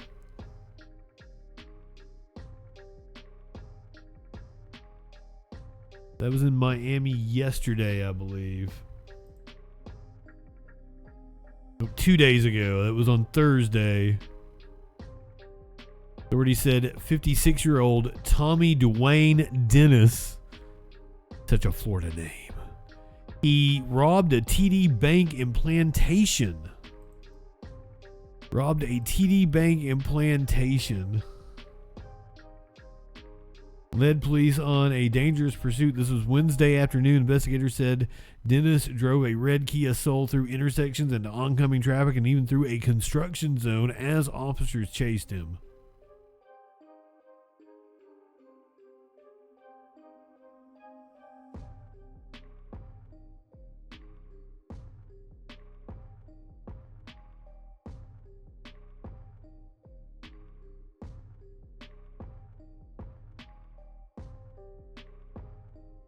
A cop in Arizona has been outed. He was at a protest and apparently harassed, assaulted a protester. He's now been placed on leave. He was a sergeant with the police department.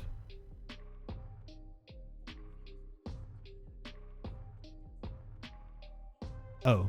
Internal investigation for confronting high school students during an anti-ICE protest in Chandler while he was masked and armed with a gun. And in an exclusive interview, we are hearing from his attorney tonight. The incident happened in January when Mullen was off duty. Chandler police say he went there hoping that students would assault him so they would be arrested. Fox 10 investigator Justin Lum broke this story Monday.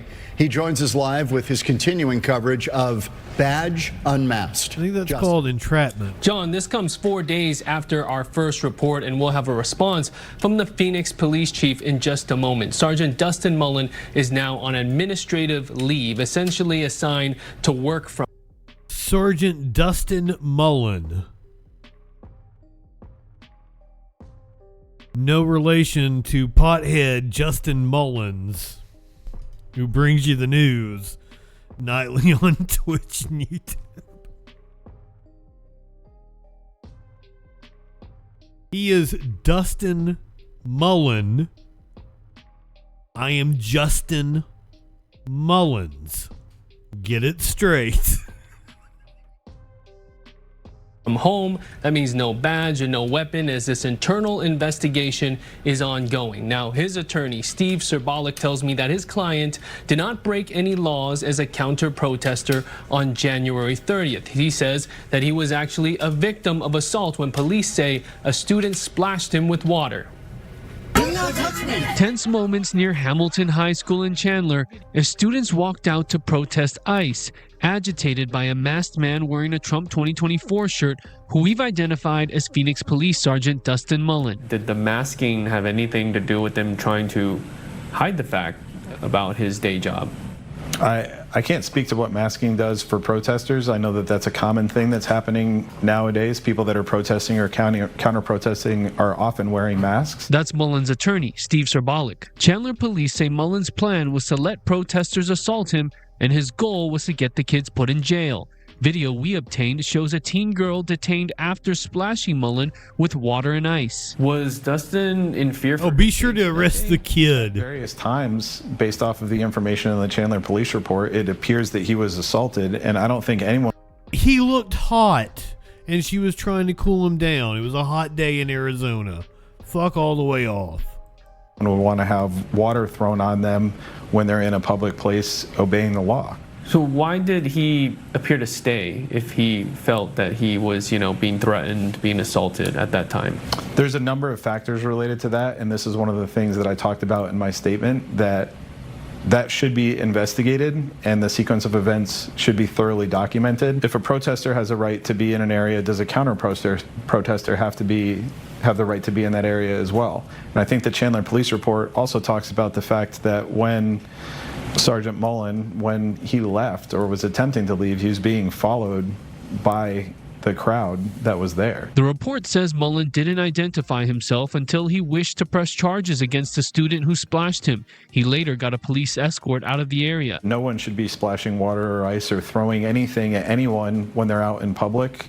That is, by definition, under Arizona law, an assault. The county attorney's office has declined to prosecute the juvenile for misdemeanor charges of assault and disorderly conduct. Chandler PD says Mullen also revealed he had supporters armed with rifles on the way. Does that not look like a threat to bring backup to a high school walkout? So I can't talk about that specific quote or that specific issue because that is a direct element of the Phoenix Police Department's Professional Standards Bureau inquiry.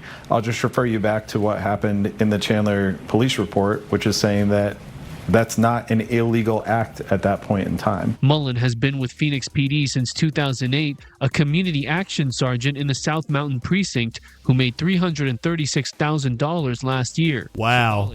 Says the sergeant is deeply concerned about this investigation. Can the citizens of Phoenix... That cop is way overpaid. Let's take that and break it down a little bit. So let's say cops make over $300,000 and teachers are barely scraping by. You gotta be kidding me. That's why our society's in the way it is, in the situation that we're in. Cops are getting paid that goddamn much and teachers getting pennies. That's our priorities. About half the country supports President Trump, half the country does not support President Trump. If you attend a rally in favor of one or the other, you're going to have people that are upset. Now, if you're doing that in uniform on duty, the expectation is that you'll be neutral and not offer an opinion. But what I wouldn't want is for a condition of being a police officer is that you're not able to participate in a debate that is going on in the country. He's been a supervisor who's served his community well. And the expectation is that his rights and responsibilities will be fairly weighed, and if any discipline is imposed, that it would be fair and proportional to any misconduct that's found. In Phoenix, Police Chief Matt Giordano released a statement that reads in part, quote, "As law enforcement professionals, we are held to higher standards of conduct, both in and out of uniform. Our community expects integrity, accountability, and sound judgment from every member of this department, and I expect the same. When we fall short, we must be accountable, and we will not tolerate actions which undermine the trust the community has placed in the department." Giordano also says the investigation will conclude soon. You can read his full statement on fox10phoenix.com. We will continue to follow the story. I'm Fox 10 investigator Justin Lum. I want to live in a society where teachers make $300,000 and cops have to buy their own equipment. Cops have to buy their own bulletproof vests and handcuffs.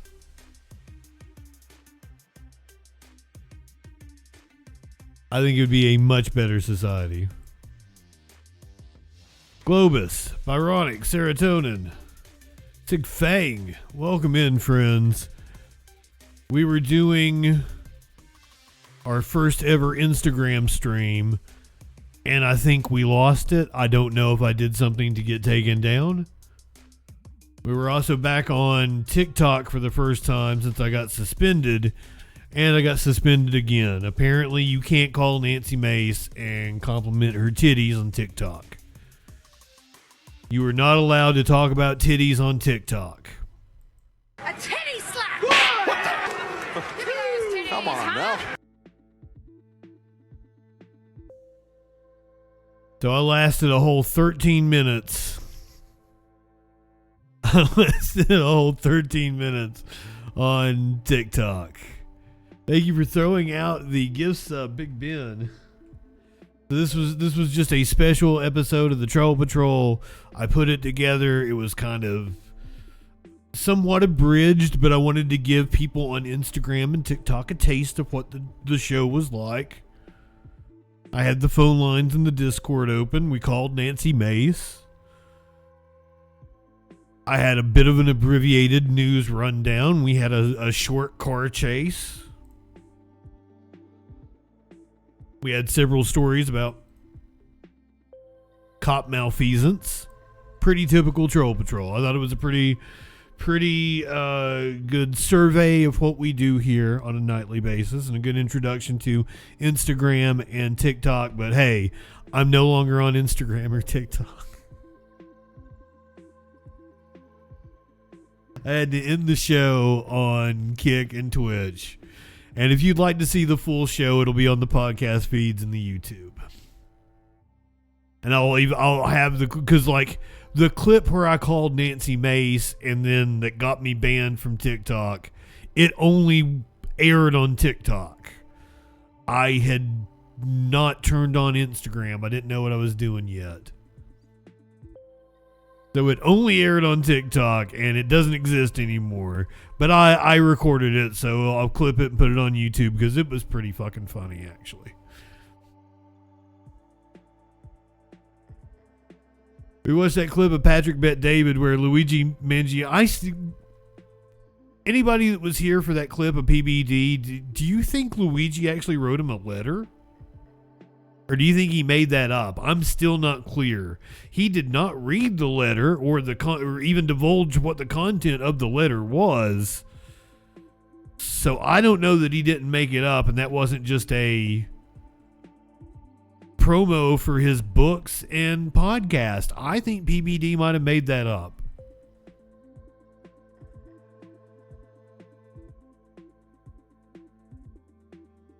He didn't read it and it was all hustling. There was no substance to that video. That was just him trying to hustle us. So I don't know.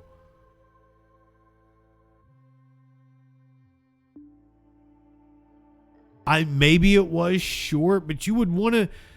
Wasn't PBD in the insurance field? Wasn't that what his scam was?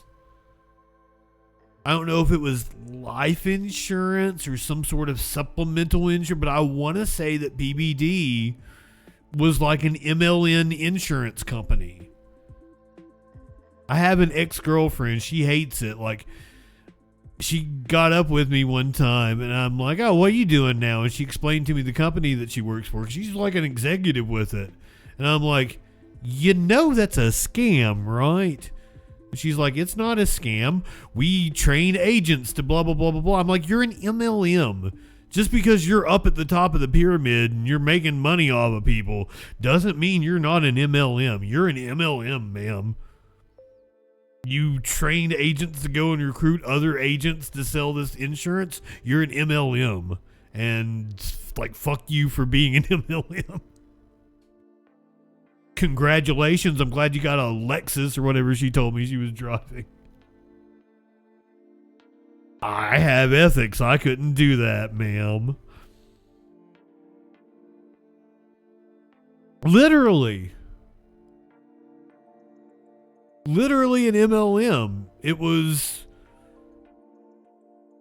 she worked for the actual company, but all the people that they are marketing to are going out to recruit agents to sell insurance. Absolutely an MLM. Oh, then go fuck yourself. Who was I saying go fuck yourself? To my ex? I mean, she came in here one time. It was about this time last year because I think we were watching WrestleMania matches leading into WrestleMania. And she called herself my favorite ex. And I'm like, my favorite ex just brought me coffee. She's a mod on this channel. You're totally not my favorite ex. I live with her right now. She's probably going to be my favorite ex.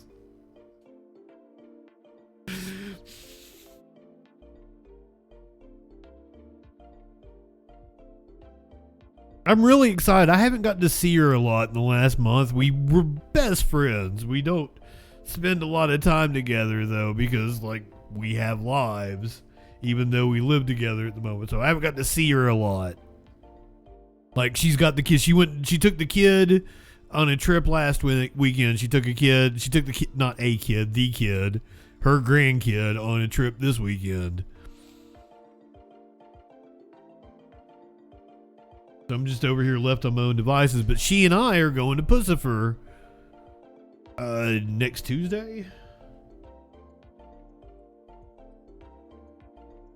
And had contemplated going to WrestleMania this weekend, but I don't think that's going to work out.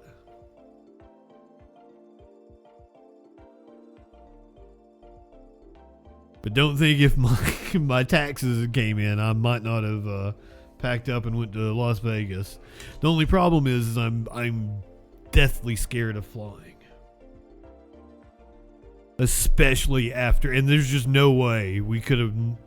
It would have to be fly there, fly back. There's no way Justin can do a ground game on that one and get around it. If you want to go, because it's my favorite wrestler of all time is in the main event. It's his first real main event. He main evented last year, but it's his first real main event this year. It's the biggest match.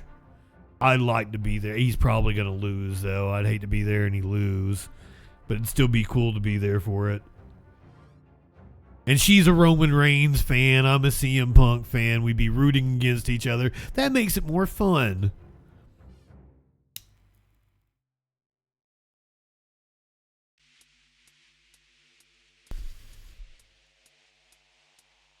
Like 2 years ago, my buddy came down, and he was rooting for Cody. I was rooting for Roman Reigns. Makes it more fun. You can jockey amongst yourselves. All right, I've ranted enough. We're going back to Florida, where a juvenile and a cop got into a confrontation.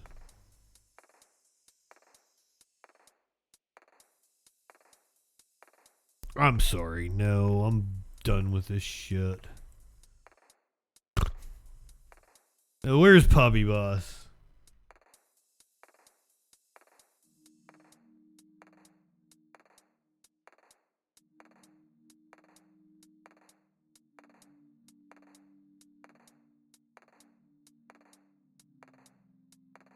Puppy video and get the fuck out of here. Let's listen to some music. We'll do a short police chase. I'll listen to some music. How about that? Sound good? That's not Puppy Bus. The hell? That's more cop malfeasance. We'll save that shit for tomorrow. We get enough of that.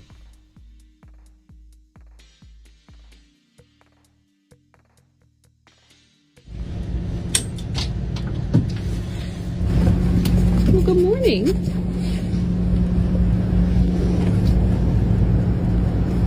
This is Mo Mountain Mutts.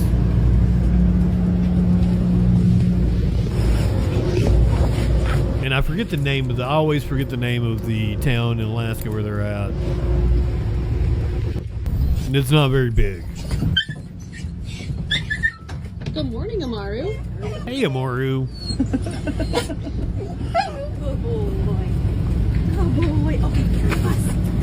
Yeah, this is the specific video that went viral that put Mo Mountain Mutts on our radar. Good morning, Bama. Hey, Bama. All right, podcast people. Light one up, tip one back. It's all right to have a little fun before we get the second. I'm Justin FREAKIN. Yada, yada, yada. Tomorrow night on the Troll Patrol Live. Yep.